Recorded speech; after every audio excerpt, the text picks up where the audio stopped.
I love to podcast. I don't know how many people are really listening or watching or doing any of those things. But for me, it is something that just brings me a lot of joy and it brings me a lot of energy. And so when I make the time to record a podcast, I then have this better day. I'm more productive. I feel like I've accomplished something because this podcast lived in my brain for a long time before I actually pulled the trigger and did it in 22.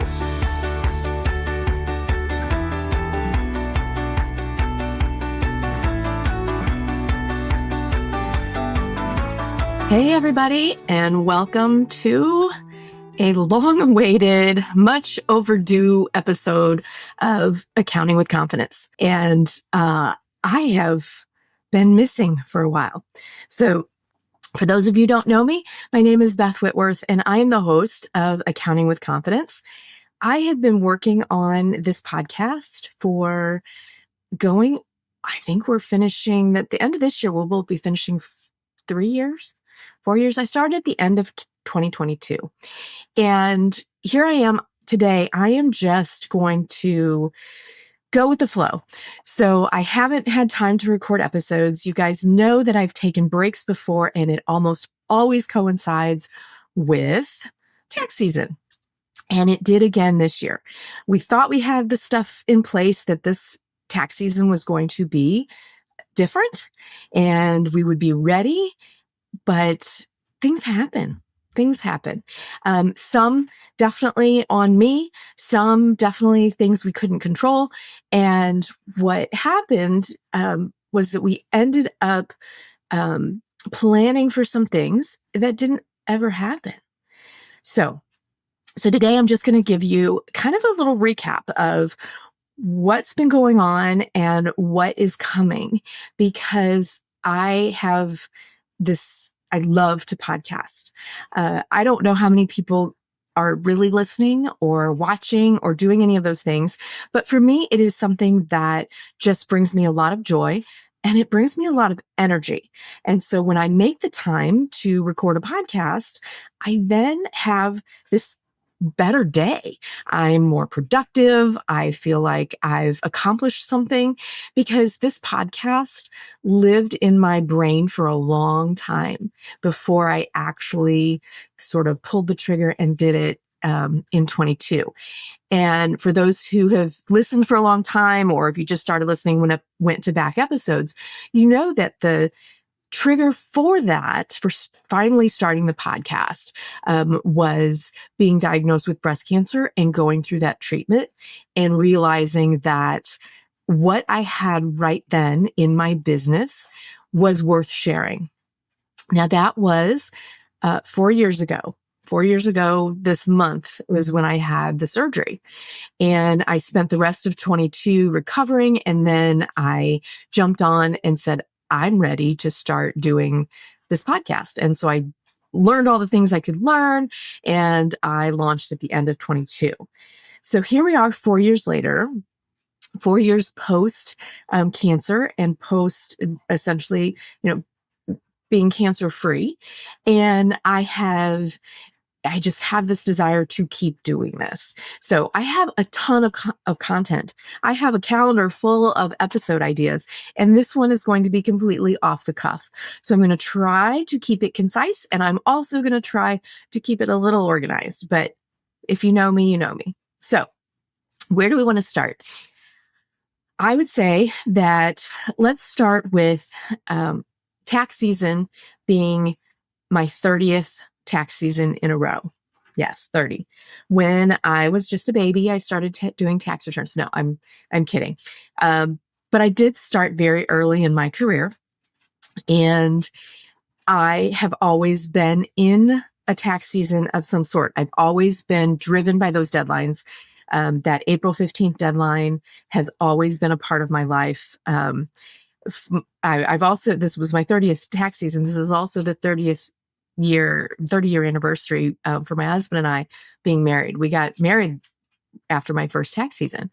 And so it being the 30th, one, I didn't think I would still be doing the tax season grind 30 years later.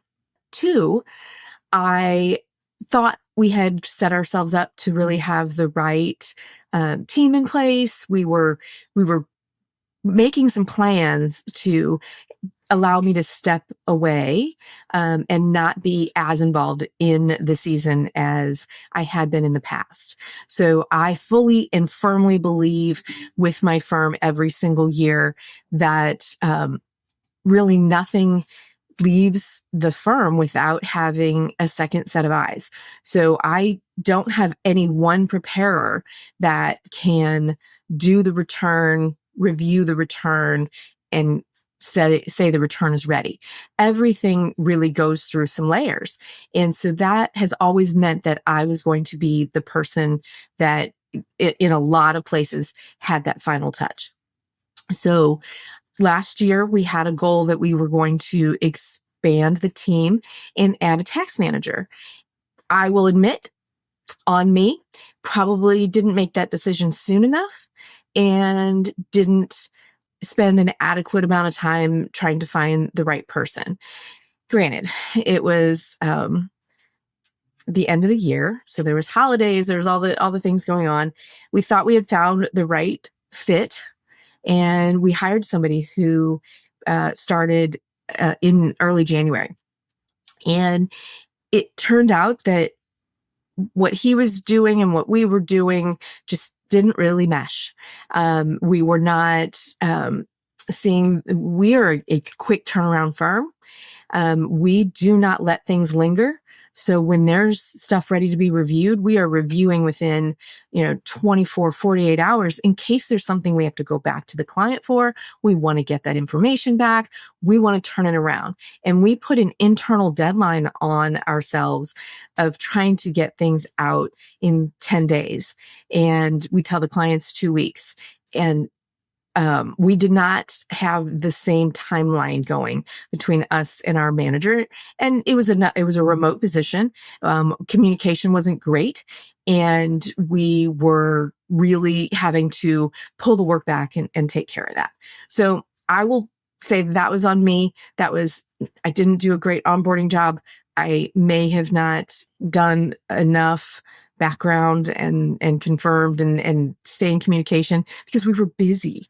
And so it was really hard to try to also say, hey, I really wanted it to work. And so I tried. And he tried, I believe. So that happened. We also had a member of our team that had to step back for some medical reasons. So we were planning on that being her first tax season. And she actually did not get to really participate in tax season. So we were down some people and also having to reallocate some things.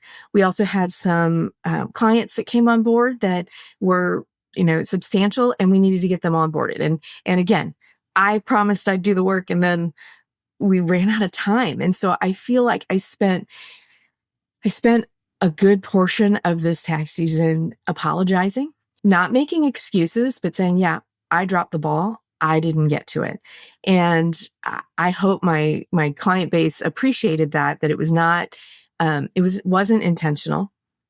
On top of, the tax season stuff and the staffing issues, tech was good. So I think we had some good, kind of stable tech. We didn't have any major issues there, which was great. I was working through some health issues during that time, but I will say I was still able to take 2 racing trips in March, 2 longer weekends to go to Georgia and North Carolina. And I was glad that I did those, and I will continue to do those.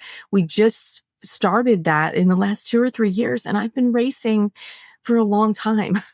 And I was never taking any type of time off during tax season. And so I did do that, and I'm very glad that I did.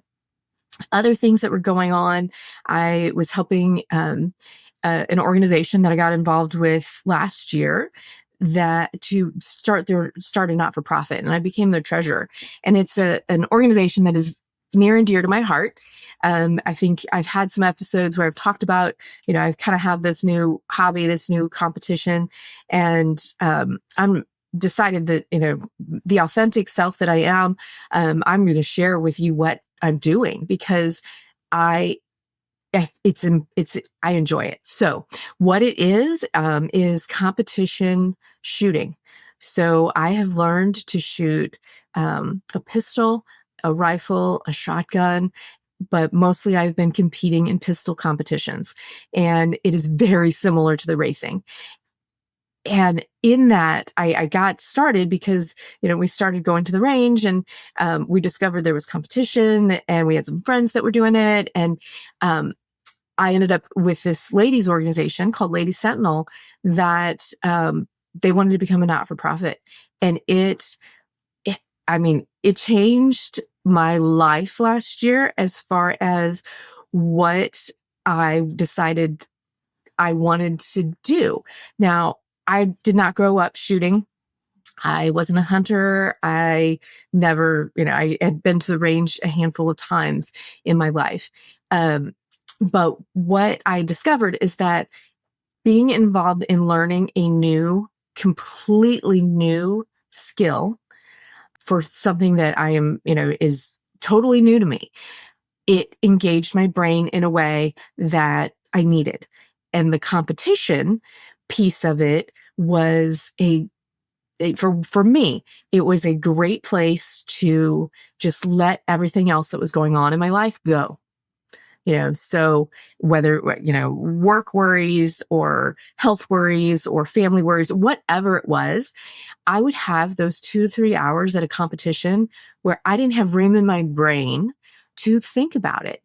And it was a great reset. And in the winter, most of those are in the evenings, indoor ranges. So it was a good reset, for that after work, go do this match. And then, the next day I was like reset. I was not in that zone of being worried about things. And so I just wanted to share that because I know I've kind of talked around it, and I've talked around it because there are some people that, there's politics around guns, and I'm not going into any of the politics around guns. I am telling you that I have discovered a hobby that is very fulfilling to me. Dave and I do it together.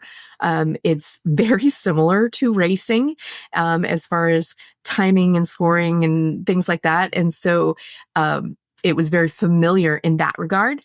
And it's really something that challenges me.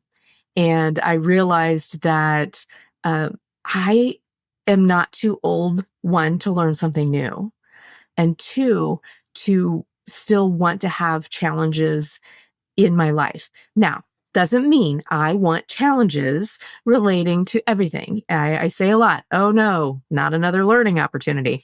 But it does keep you in this mindset that you can still grow. You can still grow, you can still learn.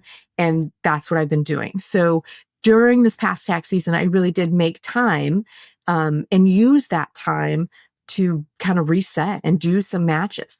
And I was doing quite a few. For the Lady Sentinel group, I went and I did some teaching. I taught how to get into matches. It is a very male dominated sport. So I am very frequently the only woman at the match.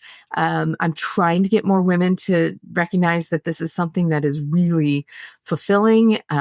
There's a little adrenaline rush. There's strategy. There's a lot of things going on.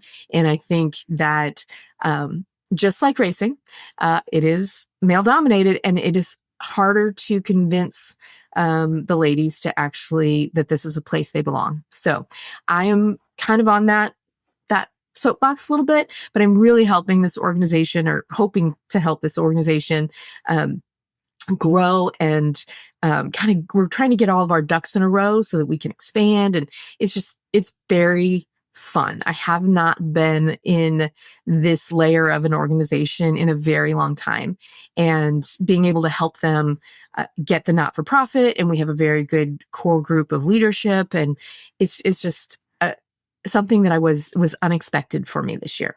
So tax season, like I said, it was a little bit of a grind. It was a little stressful. We had some highlights, being that our administrative assistant rocked it. She started, essentially got pulled into the position in January. So she had been working for me and then just as like a personal assistant, and we had her step into the admin role. And oh my gosh, if you had any interactions with Kirsten, she's amazing. And, and really everything else was just teaching us what needed to change. And so tax season ended. We had a lot of catch up to do. We had projects that had kind of sat there that then needed to be readdressed. And we knew we needed to hire. So we started the process before tax season ended. We started running ads. We started figuring out what we needed, and we did it. So our team is growing.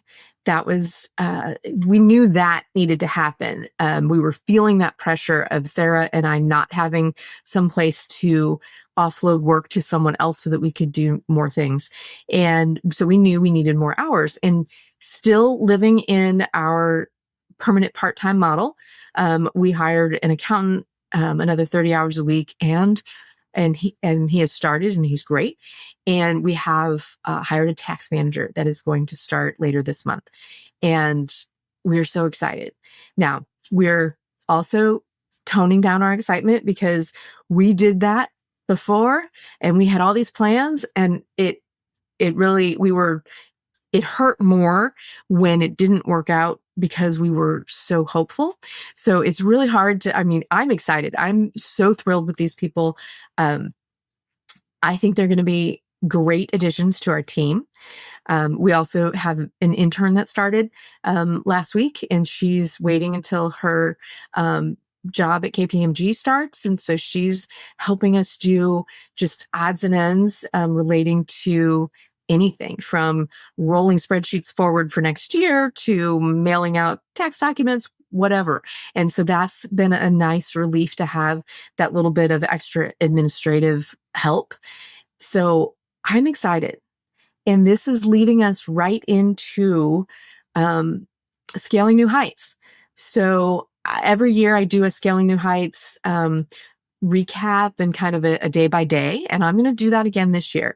But this year's different. I got selected to do a breakout session and a Woodard Theater session, which is a smaller session than like the one I did last year. So this was huge. I submitted 4 sessions, and of those 4, 2 of them were selected. And apparently it was a huge amount of people submitted for a smaller amount of spots this year. So I'm thrilled. And so I've been working, that selection process took a long time. And then once it got there, I had the presentation, the PowerPoints, all of those things to do. Well, we leave in like a week. And I'm going to be teaching a breakout session on converting legacy clients to subscriptions, which is an expanded, almost like a workshop on what I did last year in the 20-minute session. And I'm passionate about it. I definitely had more than 20 minutes to talk about, but now this is almost a 2-hour session. And so I'm so excited about it. And then the second session I got was back in the Woodard Theater, a 20-minute session on hiring hacks and essentially how I have this process to beat the bots out. So when you go to those hiring sites, everything is automated now. Everything is using AI. And people are responding to your ad. They're not even reading it. Someone, AI is reading it, pulling out keywords and saying, yep, respond. And so hiring has changed. But my process that started before AI got super popular and more robust in all these programs, my process still works. But the trick is, how do you get those people to your process? And so that's what I'm going to talk about in my 20-minute session. So if anybody going to Scaling New Heights is going, I'm speaking on Tuesday's my breakout, Wednesday's my Woodard Theater. This was a goal This was on my list last year in the strategic plan of things I wanted to do. And I am so excited. So I'm a little less excited about the fact that it's like a week away. I need to pack, I need to practice, and I need to make all the plans. So Sarah and I will be heading out. We do strategic planning while we're there. I have a bunch of networking type events. We'll see vendors. We'll see. I love scaling new heights. It's exhausting, but we're coming back and the tax manager will start. So much to do before I leave. I'm very happy about being able to go. And I think we're in a place right now with the firm and with the team, and even with where I am with my hobbies and just everything. I'm very optimistic. I'm very happy. I will say that it is really good to be back recording. I have to thank my editor who has been patiently waiting for me to send episodes, and he's behind the scenes making some new content from past episodes. So I'm going to start getting, some more promotion out there. I wanted to do a couple of shout outs here for people who reached out to me. One was a couple weeks ago, I finally got my first fan mail. So there's always a link wherever you're listening to this that says, send Beth a text. And I get notified, and I got a fan mail from Derek. And he wanted to know, where was I? Was I okay? And I so appreciated that. And we talked about me getting to speak at Scaling New Heights. And so I'm guessing he's going to be there. But thank you, Derek. I appreciated that. And then also to David, who I know listens when he's on the West Coast, and we see each other at Scaling. We see each other at a couple of events a year. And he reached out earlier this year, wanting to know if I was okay, because, it was a rough tax season. And my last episode talked about dealing with the stress of tax season. And I hadn't planned on doing that episode, but that tells me I was in that mode. I was very, very stressed out. So David, thanks for reaching out to me. I appreciate it. And I'm hoping to see you next week at Scaling, and we can catch up. So that is my update. It is essentially, I'm going to use this episode to start season 3 of Accounting with Confidence. So it was a big hiatus for me, and I am going to start trying to get the episodes back out weekly. And really, with the team we have in place, I'm going to say, I am hopeful that this process will get to continue all the way through tax season.